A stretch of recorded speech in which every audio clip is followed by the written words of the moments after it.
நீங்க வெளிச்சம் போட்டு காட்டுறதுனால சில விஷயங்கள் நீதி வழங்குவதற்கு ஏதுவாக சில உண்மைகள் வெளியே வருவதற்கு உங்களுடைய பணியும் காரணமாக இருந்திருக்கிறது. முக்கியமாக இது பாராட்டு விழா நடத்தும் நேரம் இல்லை, நன்றி சொல்ல வேணும். ஏன்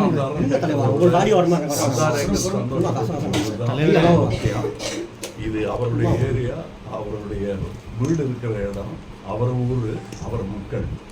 அவர் தேடி வராமல் யார் வருவாங்க? ஃபஸ்ட்டு அந்த மாதிரி கேள்வி இல்லைன்னு கேட்காதீங்க. அவர் கட்சி பொறுத்தது இல்லை. இப்போ நீங்கள் அதை தவிர எல்லாரும் அதை பார்க்கறது 18, 12, 11 நம்பரை பார்க்காதீங்க. ஒரு அம்மா, ஒரு பிள்ளை, ஒரு பேரன், அதை இழந்துட்டு நிற்கிற தாத்தா, பாட்டி, குடும்பம் அப்படிங்கிறத நம்ம பார்த்தே ஆகணும். நம்ம எல்லாரும் மனிதர்கள் தாங்கிறதுனால அந்த கோணத்தில் பார்த்தோம்னா இப்போ கேஸு நடந்துகிட்டு இருக்கு. அதனால அதை பற்றி ஜாஸ்தி கமெண்ட் அடிக்கிறதோ இல்லை வேறு சதி திட்டங்களை பற்றி பேசுறதோ இது நேரம். அதெல்லாம் சட்டமும் நீதியும் பார்க்கணும். இப்போதைக்கு நேரத்தில் இன்னமும் உயிர் சேதம் ஏற்படாமல் காப்பாற்றின பாலாஜி அவர்களுக்கு நன்றி சொல்லணும். இதை மிகச் சிறப்பாக ஒரு தலைமை பண்புடன் ஏற்று காழ்ப்பு எதையும் காட்டிக்காம சட்டத்தை மாத்திரம் வழி நடத்தணுங்கிற முறையில் முதல்வர்கள் செயல்பட்ட விதம் எனக்கு பெருமையாகவும் இருக்குது. நன்றி சொல்ல கடமைப்பட்டிருக்கிறோம். ஒரே ஒரு வேண்டுகோள் ஐயாட்ட முதல்வர்கிட்ட வைக்கணும். இனி இந்த மாதிரி நடக்காமல் இருப்பதற்கு எல்லா கட்சிகளுக்குமே அழுத்தமான சட்டங்களும் முதுகுப்புறத்தில் இவர்கள் சந்தித்துக் கொண்டு இவர்கள் பரப்புரையை வழங்கும் இடமாக அமைக்க வேண்டும். அது ஒரு முன்னுதாரணமாக, நாட்டிற்கே முன்னுதாரணமாக மீண்டும் தமிழகம் திகழ வேண்டும் இந்த விஷயத்திலேயும் என்பதுதான் எங்களுடைய வேண்டுகோள்.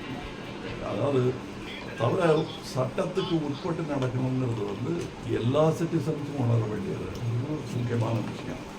சிட்டிசன்ஸுக்கு புரிஞ்சது அளவுக்கு தலைவர்களுக்கும் புரியணும்.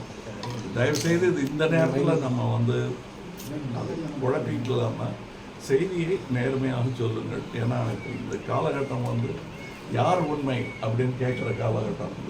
உண்மைன்னா பல உண்மை இருக்குதுன்னு சொல்கிற காலகட்டம். உண்மை ஒன்றாகத்தான் இருக்க வேண்டும். சட்டமும் நீதியும் அனைவருக்கும் ஒரே விதமாக அமைய வேண்டும், நேர்மையாக அமைய வேண்டும். அதற்கான ஏற்பாடுகள் நடந்து இருக்கின்றன. அதை பற்றி என்ன சொல்கிறீங்க, இதை பற்றி என்ன சொல்கிறீங்கன்னா எல்லாருக்கும் நாட்டு நடப்பு தெரியும்.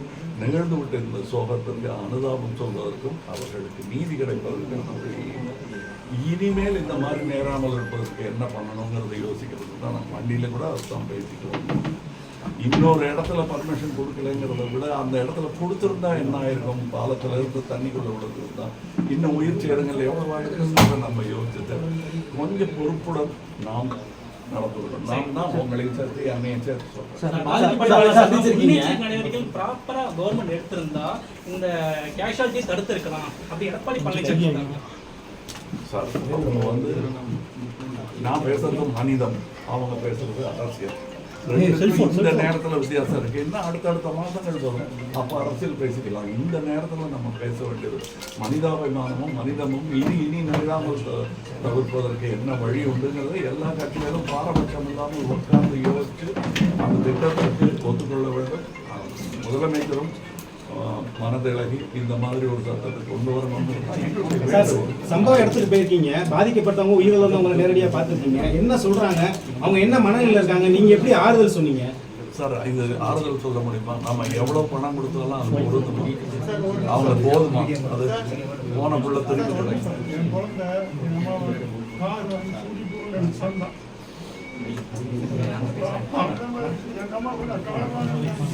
இதுதான் சொல்றாங்க. இது கேட்டுங்க, இவ்வளவுதாங்க செய்தி. இதை தவிர வேற என்ன சொல்ல முடியும்? அவங்க கிட்ட நீங்க அரசியல் கேட்டுட்டு இருக்க முடியுமா? உள்ள போச்சுங்கிறாங்க. எத்தனை லட்சம் கொடுத்தாலும் அவங்களுக்கு கிடைக்க போறது இல்லை. இந்த பணம் எவ்வளவு கொடுத்தோங்கிற போட்டியும் வேணாம். அவங்களுக்கு நீதி கிடைக்குதாங்கிறத நீங்க தான் பார்க்கணும். பல கட்சியினர் we all should. என்ன நீங்க ரெஸ்பான்சிபிலிட்டி தூக்கி போட முடியுமா? இவன் என் அக்காவும் தங்கியும் தம்பியும் அங்கே இருக்காங்க, ரெஸ்பான்சிபிலிட்டி இவரா அவரான்னு எப்படி? நம்ம தான் ரெஸ்பான்சிபிலிட்டி, இவர் தான் ரெஸ்பான்சிபிலிட்டி. அவர் கடமை என்ன முடியுமோ அவரை செஞ்சுருக்காரு. அதுக்கு நீங்கள் நன்றி சொல்ல வேண்டாம், இடைஞ்சல் பண்ணாமல் பாவம் அவர் செய்யட்டும். நீங்கள் அப்புறமா நீங்கள் அரசியல் இருக்கவே விமர்சனம் இருக்கவே இருக்காது. எப்போ வேணால் யார் மேலே வேணால் வைக்கலாம். இப்போ இருக்க நேரம் வந்து மனிதாபிமானம் காட்ட வேண்டிய நேரம். இனி இது நிகழாமல் இருப்பதற்கு நீங்களும் கண்டிப்பாக இந்த மாதிரி இதுக்கு ஏதுவாக நம்ம நடந்து கொள்ளாமல் தட்டி கேட்பதற்கு உரிமை உங்களை விட வேற யாருக்கு இருக்குங்க? அனைத்து கட்சியினரும் வந்துட்டாங்க சார். உயர்நீதிமன்றமும் ஸ்பாட்டுக்கு போகல, என்ன மாதிரியான கட்சி இவங்க அப்படின்ற மாதிரி பல கேள்விகள் அடுக்கடுக்கா வச்சிருக்காங்க. உங்க பார்வையில் என்ன சார்? இப்ப வரை ஸ்பாட்டுக்கு யாருமே வரலையே சார். விஜய் தரப்புல யாருமே வரலையே ஸ்பாட்டுக்கு. நீங்க என்னுடைய ரெஸ்பான்சிபிலிட்டி என்கிட்ட கேட்கலாம், இவர் ரெஸ்பான்சிபிலிட்டியை அமைச்சர்கிட்ட கேட்கலாம். யாரோட ரெஸ்பான்சிபிலிட்டி எங்கிட்ட வந்து கேட்டீங்கன்னா நான் பதில் சொல்றது நியாயம். நீங்க ஒரு மூத்த அரசியல்வாதி, உங்களுடைய என்னை விட மூத்தவங்க தான் இருக்காங்க. அதை ஃபர்ஸ்ட் புரிஞ்சுக்கணும் எல்லாரும். அந்த அனுபவத்திலிருந்து நம்ம பாடம் கற்றுக்கணும். அது எதிரியா இருந்தாலும், ஏன்னா அனுபவங்கிறது எல்லாருக்குமே பாடம். அதனால இந்த கட்சி பிரிச்சு தயவுசெய்து நீங்க பேசாதீங்க. மக்கள் பக்கம் தான் நீங்க பேசணும். எந்த கட்சி பக்கமும் நீங்க தயவுசெய்து பேச. நீங்க என்ன சார் அறிவுரை சொல்லுவீங்க விஜய் சாருக்கு? உங்களுடைய அறிவுரை என்னவா சார்? அறிவுரை சொல்றேன் அதிகமா இருக்கு சார். அவர்கிட்ட கேட்க வேண்டிய கேள்வி எங்கிட்ட கேட்கறீங்க. ஒரு அறிவுரையா நீங்க என்ன சொல்ல விருப்பப்படுறீங்க? என்ன பண்ணிருக்கலாம் விஜய், என்ன பண்ணிருக்கலாம் சார்? இப்ப காலம் கடந்து இந்த அறிவுரையை சொல்றதுல அர்த்தம் இல்ல. இனி அவர் ஒரு தலைவனாக செய்ய வேண்டியதை செய்ய வேண்டும் என்பதுதான் என்னுடைய வேண்டுகோள். அறிவுரை சொல்றதுக்கு நாங்க யாரு? அது அவங்களுக்கே இருக்கிற விஷயம். அவங்களுடைய பார்வை என்னன்னா எல்லாமே திமுக தான் காரணம், வெவ்வேறு செந்தில் பாலாஜி தான் காரணம்ன்ற மாதிரி குற்றச்சாட்டுகளை திமுக மேலேயே எடுக்கிறாங்க. அது பாருங்க, அவங்க குற்றம் சாட்டுறவங்க இதோ இங்க நிற்கிறாரு. மற்றவங்க குற்றம் சாட்டுறவங்க எங்கேங்கிற கேள்வியை நீங்க தான் கேட்கணும். எங்களை கேட்காதீங்க கேள்வி. நான் இங்கே அரசியல் பேச வரலைங்க. நான் அடுத்த மாதம் வருவேன், அதுக்கு அடுத்த மாதம் வருவேன், பேசிக்கலாம். கொஞ்சம் ஒரு மாதம் அவங்கள விட்டுருவோம், நிம்மதியாக இருக்கட்டும். அவங்க அது மறக்கிறதுக்கு ட்ரை பண்ணட்டும். திரும்ப திரும்ப கிண்டி எத்தனை எப்படி செத்தாங்கன்னு அவங்ககிட்ட கேட்டால் எங்கிட்ட அழுகிற மாதிரி ஆகும். அழுது ஓஞ்சிட்டாங்கன்னா கொஞ்சம் நிம்மதியாக இருக்கும். நீங்க எதுவும் இது நிதி உதவி கொடுத்துருக்கீங்களா சார்? ஆமாங்க, அதை சொல்லி காட்டுறதே அசிங்கம்னு நான் நினைக்கிறேன்.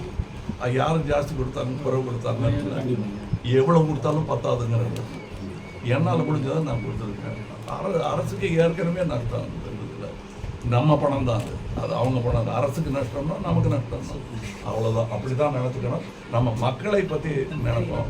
சார் விஜய் கட்சியினர் ஃபுல்லாமே தொடர்ந்து தலைமறைவாக இருக்காங்களா சார்? அவங்க இது இன்னும் போலீஸ் வந்து தேடிட்டு தான் இருக்கு. 5 தனிப்படை அனுப்பி அமைச்சிருக்காங்க. இப்போ சாடுற நேரம் இல்லைங்க, அதுக்கு சட்டம் ஏற்பாடு பண்ணிக்கிட்டு இருக்கு. கேள்விகள் கேட்டுட்டு இருக்காங்க. எஸ்ஐடி வந்து இங்கே உட்கார்ந்துருக்காங்க. பெரிய பெரிய போலீஸ் ஆஃபீஸர்லாம் விசாரிச்சுட்டு இருக்காங்க. நீங்களும் நானும் விசாரிக்கிறத விட இன்னும் ஆழமாகவும் உறுதியாகவும் நேர்மையாகவும் இருக்குன்னு நான் நம்புகிறேன். வணக்கம்.